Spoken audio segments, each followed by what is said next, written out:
Friends. சில நேரம் நமக்கு என்ன சட்னி வைக்கிறேன்னு பயங்கர குழப்பமாக இருக்கும்.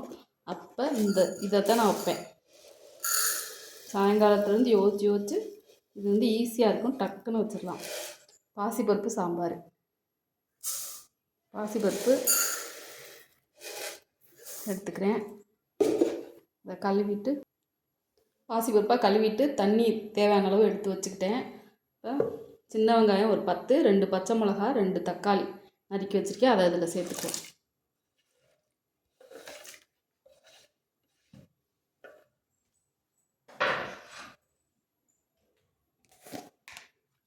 மஞ்சள் பொடி சேர்த்துக்குவோம்.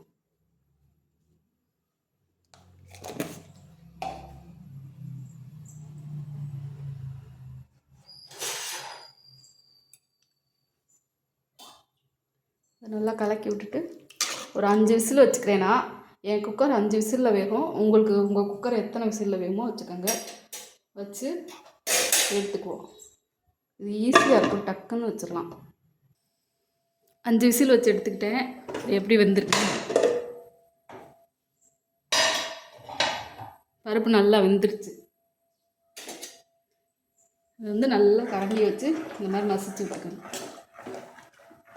நல்லா இந்த தக்காளி வெங்காயம் பருப்பு எல்லாம் ஒன்றா சேர்கிற மாதிரி நல்லா மசிச்சுக்கணும். மத்து இல்லைன்னா கரண்டியை வச்சு பார்த்தாலே தெரியும்.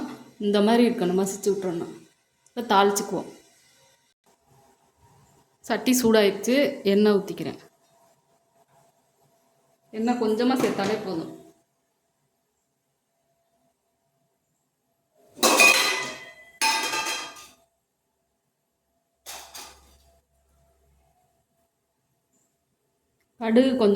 கடுகு உளுந்தம்பருப்பு சீரகம் போட்டுக்கிறேன்.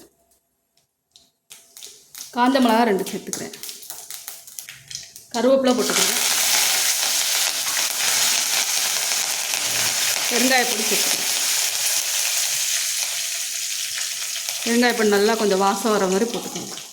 இதான் பருப்பு சாம்பாருக்கு நல்லது. ஃப்ளேவர் நல்லாயிருக்கும், நல்லா செரிக்கும்.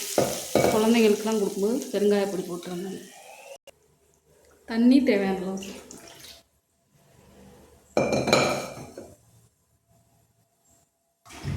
உப்பு தேவையான அளவு போட்டுக்கிறேன்.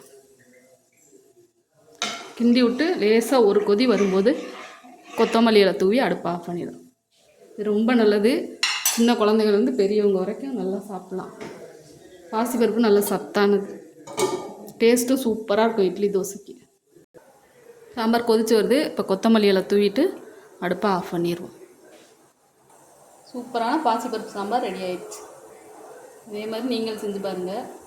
இந்த வீடியோ பிடிச்சா லைக் பண்ணுங்கள், ஷேர் பண்ணுங்கள், சப்ஸ்கிரைப் பண்ணுங்கள்.